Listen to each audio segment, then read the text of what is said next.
Kara sudah mengajukan pertanyaan nih tentang dulu pernah ngalamin jerawat batu. Tuh, Bener. jerawat Emang batu. seperti apa?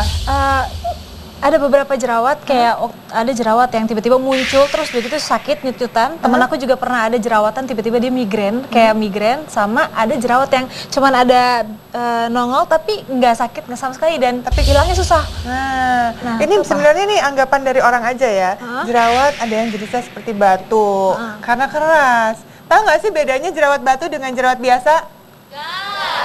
Nggak tahu. Nah ini saya ada gambarannya nih buat Anda di rumah juga. Sebenarnya adalah salah satu ungkapan kenapa disebut dengan jerawat batu.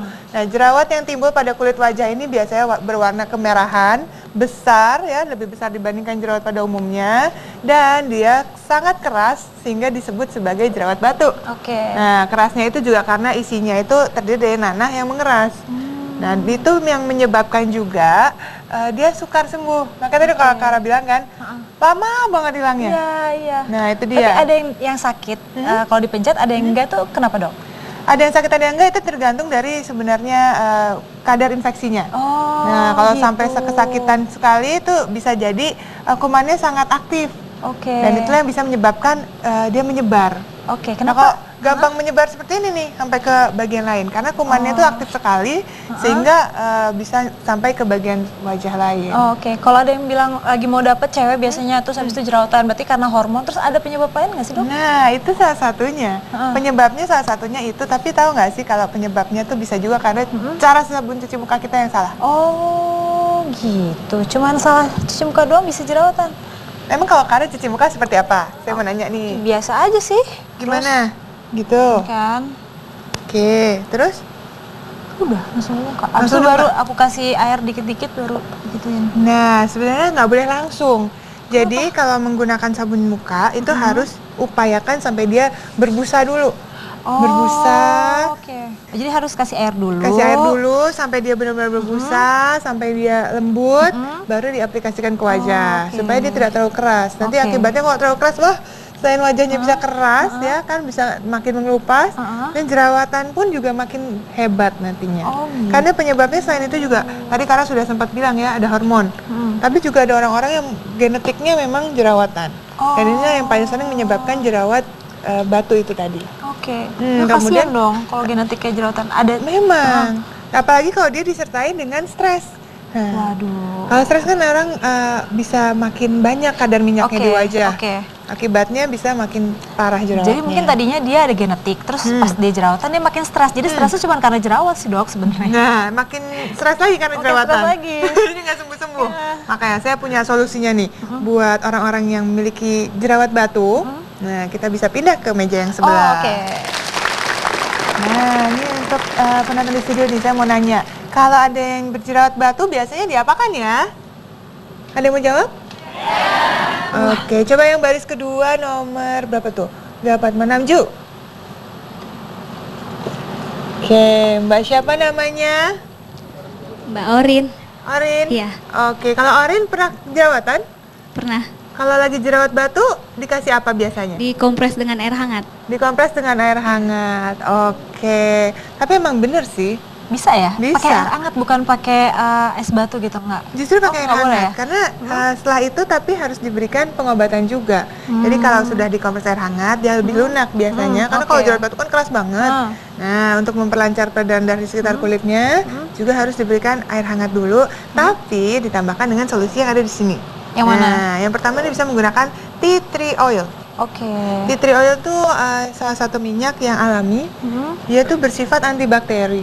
Jadi kalau diteteskan langsung ke jerawat, dia akan membantu mengurangi jumlah dari produksi dari akne itu. Tapi nggak cekit-cekit dipakainya? Iya, nggak cekit-cekit karena dia alami.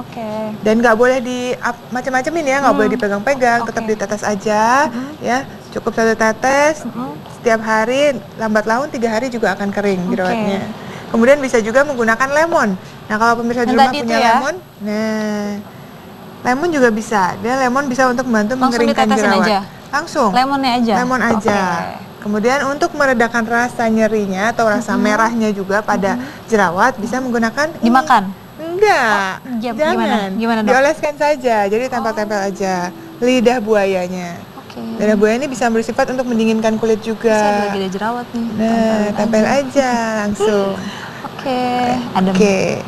Tapi lebih baik ya namanya ini pencegahan, lebih baik dibandingkan mengobati ya kan? Oke. Nah, supaya tidak timbul lagi nih di kemudian hari, ada solusinya itu menggunakan minyak. Oh, kok pakai minyak sih? Bukannya tadi kan katanya minyaknya udah berlebih, terus ditambahin minyak lagi, makin ini dong Makin kulitnya. berminyak. Nah, jangan khawatir karena minyaknya ini juga menggunakan castor oil atau minyak jarak dan juga olive oil. Oh. Karena kedua minyak ini sebenarnya adalah paling baik untuk mengangkat komedo. Kalau misalnya komedo itu kan bisa menyebabkan timbulnya jerawat. Nah, Kan tersumbat karena tersumbat, karena ada debu atau ada kotoran pada kulit, atau mungkin sel kulit mati yang menumpuk. Nah, itu kan bisa menyebabkan timbulnya jerawat. Nah, dengan adanya minyak-minyak yang akan kita gunakan ini, dia justru malah bisa mengangkat kotoran itu tadi dan mengangkat minyak, tapi tetap menjaga kelembapan kulit. Jadi digunakannya sebagai pelembab. Sebagai pelembab dan pembersih. Jadi cukup oke. cukup diteteskan saja seperti ini. Kalau kita habis make upan gitu, Dok. Untuk pembersih itu. Ini setiap malam. Setiap malam. Ini setiap malam, dilakukan setiap malam ya. Dan penggunaannya seperti ini. Jadi setelah mencuci wajah, Setelah bersih nih. setelah bersih, baru dilakukan pemijatan dengan menggunakan minyak ini. Takarannya adalah ya, kalau misalnya untuk kulit yang kering itu 1:9. Oh gitu. Kalau kulit kering, minyak jaraknya sedikit. Minyak jaraknya cukup 1 tetes. Oke. Nah, kalau untuk kulit yang normal, takarannya adalah 2:8. Jadi 2 tetes minyak jarak. Oke. Tapi kalau untuk kulit berminyak, itu malah justru 3 tetes dan 7 tetes dari minyak olive oil. Jadi cukup 3 tetes dari minyak jaraknya. Oke.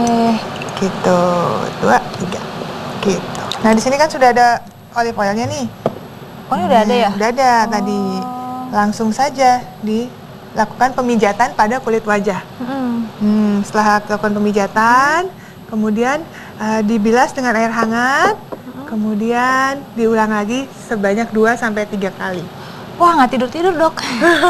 Nggak lama, kan cuma Nggak lama. sebentar. Oke, tapi yang pasti harus dibersihin lagi ya, bukannya ditinggal gitu dengan keadaan berminyak ya? Enggak, habis itu cuci wajah seperti biasa. Tapi tetap ya, harus menjaga pola hidup sehat. Oh, makanan juga ngaruh. Betul, tetap harus olahraga juga. Olahraga, oke. Tidur yang cukup, Semuanya harus seimbang minum ya? yang cukup, Oke. harus seimbang. Karena itu tadi, bisa aja orang itu mengalami genetiknya sudah jerawat batu, makanya harus menjaga pola hidup yang baik. Dicoba ya penonton ya? Oke, baik. Oke, setelah ini pemirsa ada informasi tentang bagaimana menjaga kesehatan sendi. Nah, sesaat lagi tetap di Dokter Os Indonesia.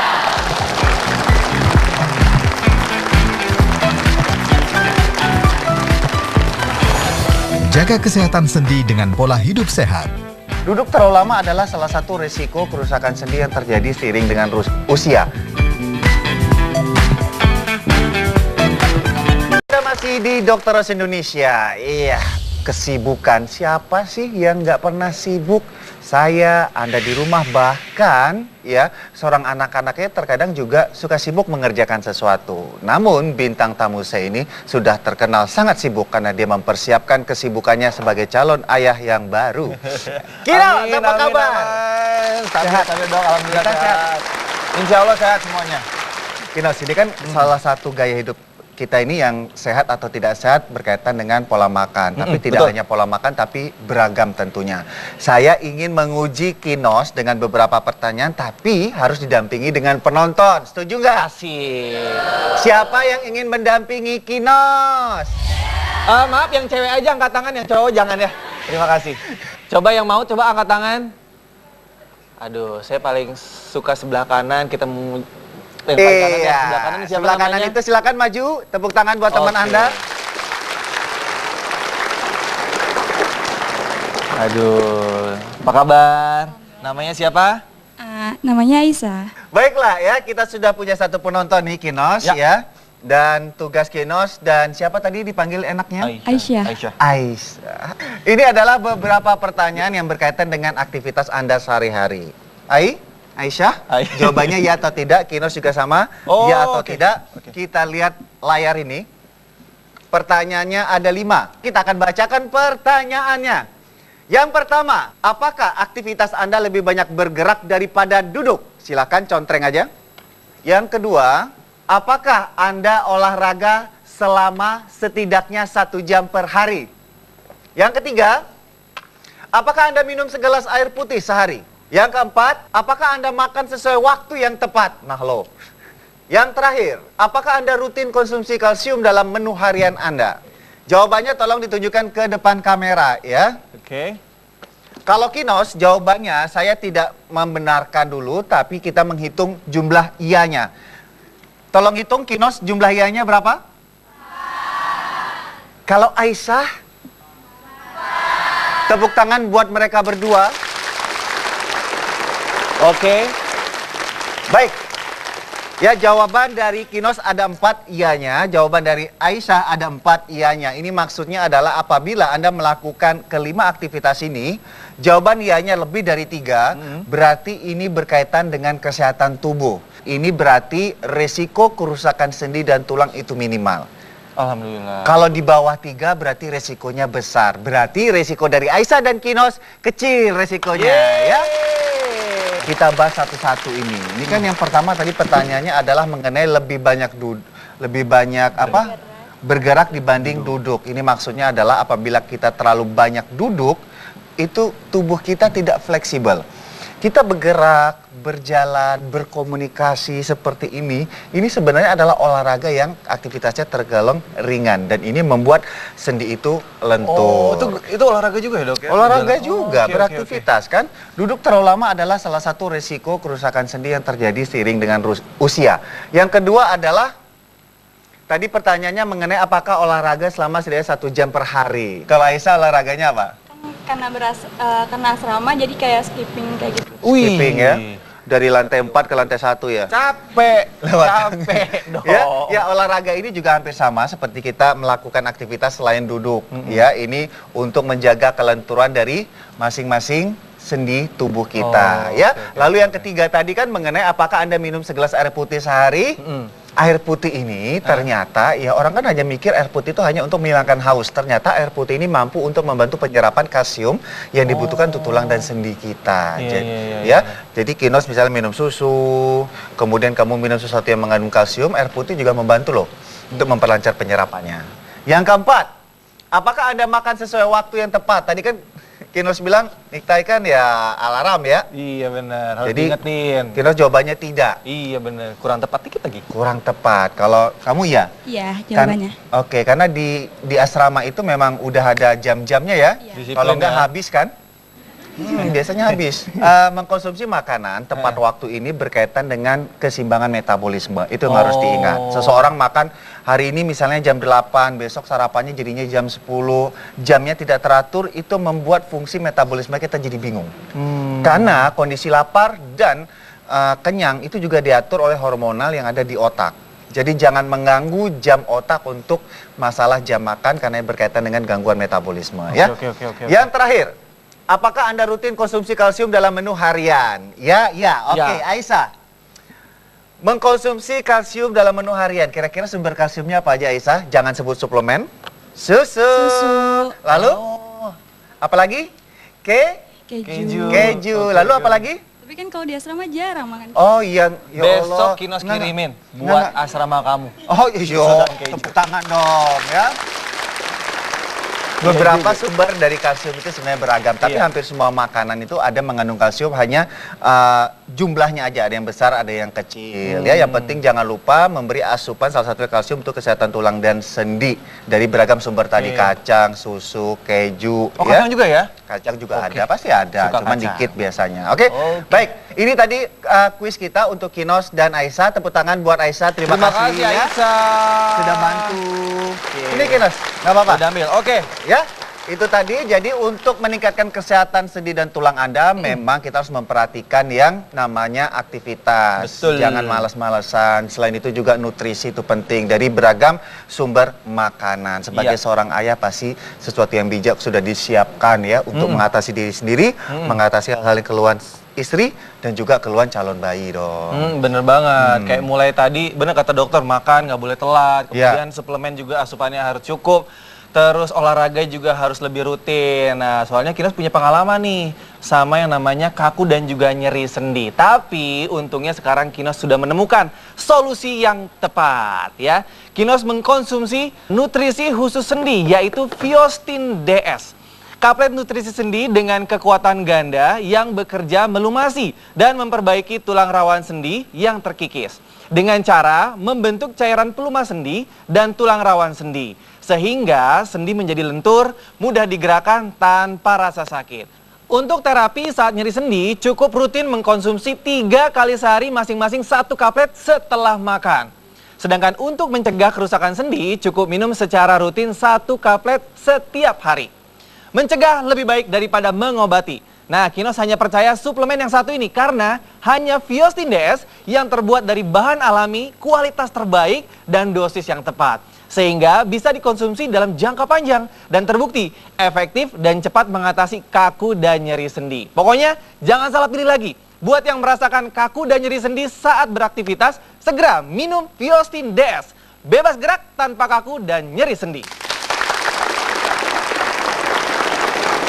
Kinos, terima kasih ya, tepuk tangan Terima sekali lagi kasih. buat Kinos. Salam Terima buat kasih, Dokter Yan. keluarga besar ya, sehat Siap. selalu. Dan Sampai juga untuk Anda biasanya ya kalau habis beraktivitas apalagi pulang malam ya jangan segera tidur karena perawatan sebelum kita masuk ke masa tidur ini penting untuk kesehatan kulit. Sesaat lagi di Dr. Oz Indonesia.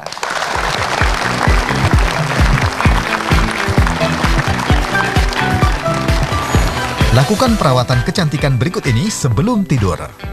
Untuk meminimalkan mata sebab di saat kita bangun pagi mau tidur kita bisa gunakan apa, Dokter Rey? Ini dia, bantal.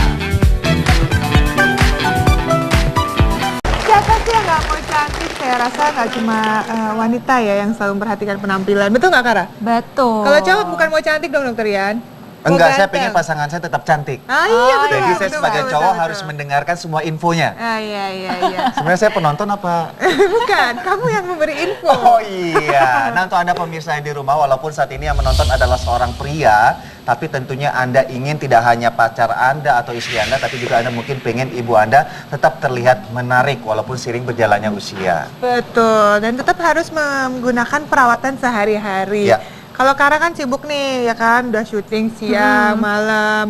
Terus kalau pulang ke rumah capek langsung tidur nggak Dulu sih? gitu, dulu capek udah langsung tidur aja, ngapusnya nanti besok atau enggak kalau kebangun malam-malam dia baru hapus make up. Karena kalau udah capek bersihin muka gitu tuh langsung jadi nggak ngantuk, jadi malah nggak tidur. Jadi kadang aku tidur aja. Waduh, padahal itu ya sangat penting harus menghapus makeup dulu nih sebelum Oke. tidur.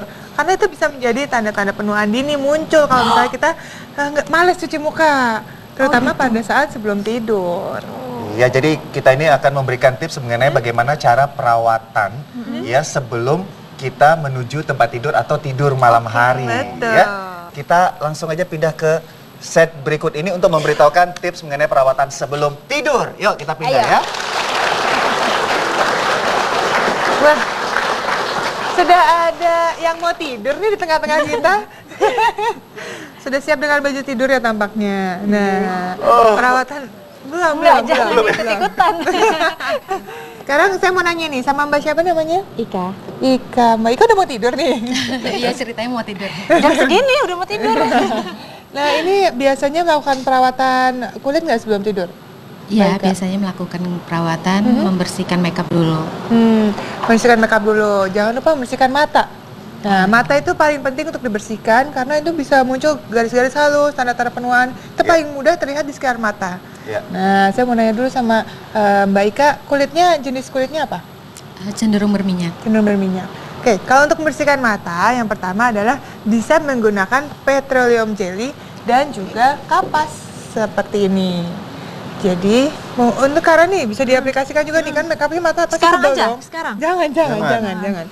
Mbak Ika Oh, aja, Mbak Mbak Ika, Ika mau ya udah. tidur. Iya. Nah, langsung aja diaplikasikan, ambil secukupnya, kemudian letakkan di kelopak mata. Kalau diganti sama baby oil bisa nggak sih dok? Baby oil sebenarnya kurang baik, lebih baik menggunakan petroleum jelly. Oke. Nah, langsung kemudian menggunakan kapas.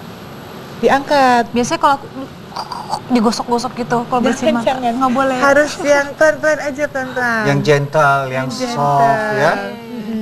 Karena kulit area mata ini sangat tipis Sensitif. dan sensitif. Kenapa? Kadang-kadang itu kalau kita terlalu maksain keras. bersihin itu untuk bintik Oh, ya itu di area bintik-bintik mata. karena itu. Iya, Nah, gesekan. Ini kan langsung terangkat tuh, bisa terlihat nih di sini nih hasilnya. Nah ya, eyeshadow yang tadi bisa langsung keangkat. Ya sayang, pengennya bangun tidur tuh udah I woke up like this gitu. jangan.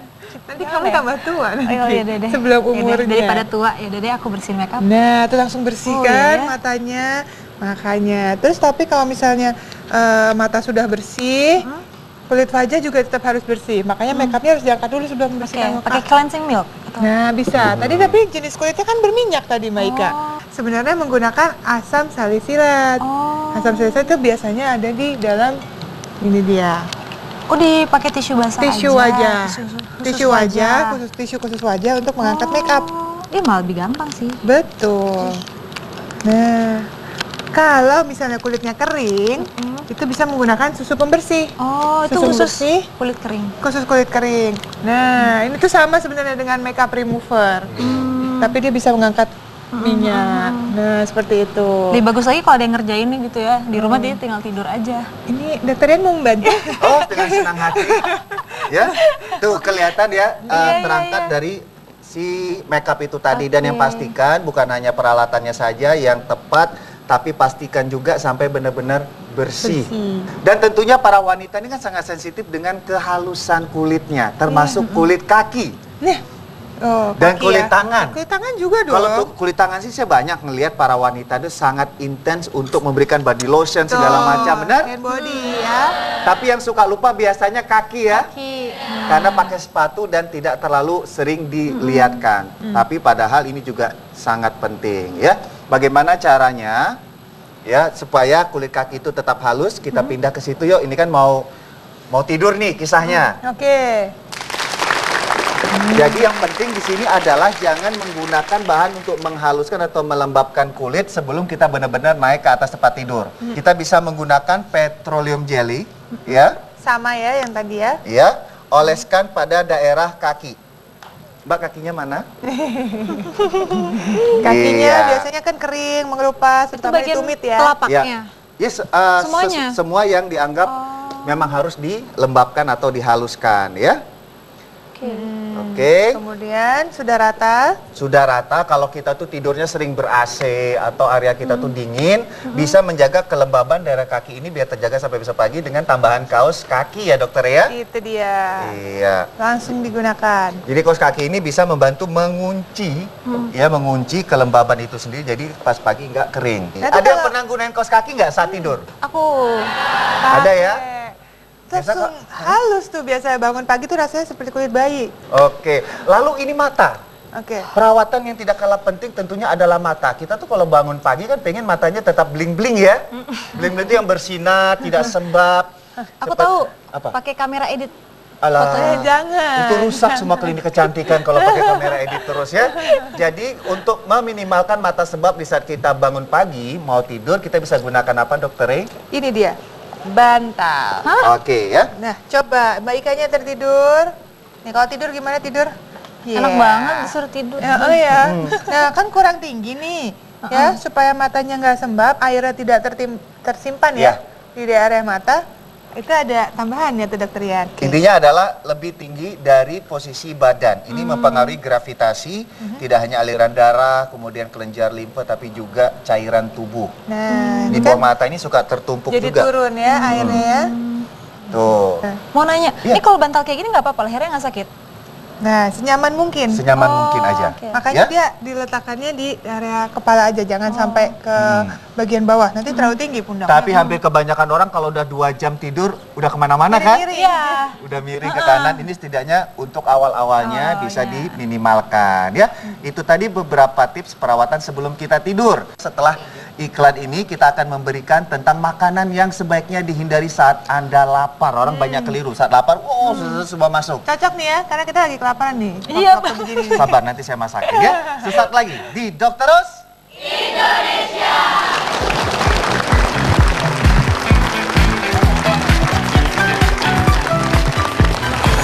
Tahukah Anda, makan makanan pedas saat Anda lapar dapat memicu munculnya penyakit? Untuk meminimalkan risiko iritasi lambung, sebaiknya setengah jam atau istilahnya bisa diawali dengan di Dokter Ros Indonesia, rasa lapar. Tentunya beragam faktor yang bisa menentukan seseorang menjadi mudah lapar atau tiba-tiba makan sedikit langsung kenyang. Tapi dalam menikmati makanan atau minuman di saat Anda lagi lapar, ada beberapa hal yang harus diperhatikan. Seperti Kara. Kara lagi lapar banget. Yang sering disantap duluan apa? Aku sering nyemilin karena kalau aktivitasnya dari Jakarta harus pindah-pindah tempat gitu, macet, berarti kadang makan tuh di jalan. Jadi aku udah bikin buah-buahan, aku keringin, terus biasanya tuh dijadiin cemilan, dibuat di jalan. Bikin sendiri. Iya, Buahnya ada dikeringin. mesinnya dikeringin gitu. Kalau penonton yang di studio, biasa kalau lapar banget, makan apa yang ada ya? Pokoknya yang nemu di atas langsung makan. Namanya juga lapar banget. Ya, Iya. kelihatan, aduh. Sebenarnya sih itu nggak keliru ya pemirsa, bahwa di saat lapar ya orang harus bersyukur dengan apapun hidangan yang ada. Itu namanya juga rezeki. Tapi ada beberapa hal yang harus kita perhatikan. Terkadang misalnya nih, Kara punya penyakit asam lambung. Di saat lagi lapar banget, kondisi lambung kan kosong. Ya, di saat itu di meja makan ada yang namanya makanan yang pedas alias yang bahannya itu cabai. Cabai ini mengandung yang namanya adalah capsaicin. Untuk meminimalkan risiko iritasi lambung yang berasal dari iritasi si cabai, sebaiknya setengah jam atau istilahnya bisa diawali dengan minuman susu. Sebelum mengkonsumsi makanan pedas. Jadi sebenarnya sih tidak salah kita konsumsi makanan pedas saat lapar banget, tapi sebaiknya diimbangi dengan susu jika ingin menetralisir efek iritasi lambung dari si capsaicin cabai. Karena dari perut kosong tadi ya, kalau Iya. diisi cabai kan langsung panas, langsung terbakar. Selanjutnya, Kalau tadi kan Kara suka buah-buahan Iya. nih. Iya. Nah, bagi orang-orang yang lapar juga banyak tuh langsung menyantap buah apel atau buah pir. Ya. Nah, Dikiranya bakal ya bagus paling ya, ganjal paling dulu nggak- lah gitu ya. iya. Heeh. Oke, kalau istilahnya ganjal itu benar. Oke. Tapi kalau untuk menghilangkan rasa lapar itu keliru. Ya, karena gini, namanya buah tuh vitamin dan mineral. Karbohidratnya itu kecil banget, apalagi proteinnya, apalagi lemaknya. Untuk apel, apalagi tubuh seukuran saya sama seukuran dokter tentunya satu buah apel tidak bisa menghilangkan rasa lapar, tapi hanya menunda paling setengah jam ya Ria kita ya. Setengah Setengah jam. jam. Cari lagi yang lain. Kita ini maruk Oke. ya. Kalau Jadi bisa bisa yang rasanya plain ya. kandungan yogurt ini mampu mengisi lambung untuk dalam jangka waktu lama. Tapi tetap ya, yang namanya orang Indonesia jatuh-jatuhnya adalah Nasi. tepat sekali. Tapi ya. nggak cuma itu, biasanya Apa? suka nyemil. Kalau orang Benar. tuh kalau udah lapar, aduh cemilan dulu aja deh yang ada apa gitu. Cemilannya apa biasanya? Keripik. Ya, yang kamu rasakan namanya garam atau sodium pada keripik atau jajan-jajanan kita. Justru kondisi ini, ya di saat kita lapar, kemudian sodium ini akan membuat tubuh kita itu seperti menahan air, akhirnya bersifat kekurangan cairan. Akhirnya otak bingung, kita ini sebenarnya lapar atau haus. Oke. Ya, jadi minimalkan mengemil keripik Jadi yang nggak boleh lagi? tinggi sodium. Boleh, tapi bisa Boleh. aja diawali dengan ini dia. Oh, oke. Ini sandwich. Pakai sandwich. Sandwich. Sandwich isi daging, isi telur, isi ikan, isi ayam. Banyak banget tuh isinya sandwich ya. Tapi aku penasaran deh, kenapa kalau makan keripik cemilan gini tuh kita cenderung nggak bisa berhenti? Karena itu tadi adanya sodium dan tinggi garam itu tadi membuat reseptor ya di otak itu bingung. Kita lapar atau haus, lapar atau haus. Oke, Akhirnya oke. itu agak kelahi, ya tetap aja. Oh, makan. Terus aja rasanya nggak kenyang-kenyang. Iya, lalu yang terakhir adalah di saat kita berjalan ke mall, ini adalah makanan yang cukup tenar saat ini ya, yaitu Betul. sushi. Sushi. Ya, coba diperhatikan secara detail pada roll sushi itu ada beras alias nasi. Ya, beras yang sudah dimatangkan jadi nasi dan di sini porsinya tidak dapat memenuhi kebutuhan kalori harian. Ya. Sebaiknya ya dalam mengkonsumsi sushi itu ada temannya. Belum lagi Oh, sushi gitu. ini biasa dinikmati dengan yang namanya soya. Ini dia. Ya kan Tuh. pasti ada kecapnya. Oke. Nah, kecapnya khusus dari si sushi Soya, ini ha? banyak mengandung sodium juga Sama di dalamnya. kayak keripik tadi ya dokter ya. Hmm. Jadi sebaiknya ya saat kita menikmati sushi dan minuman green tea harus ditemani awalnya oleh makanan satu ini. Sama, ada juga di restoran Jepang. Iya. Betul. Edamame. Adik-adik suka?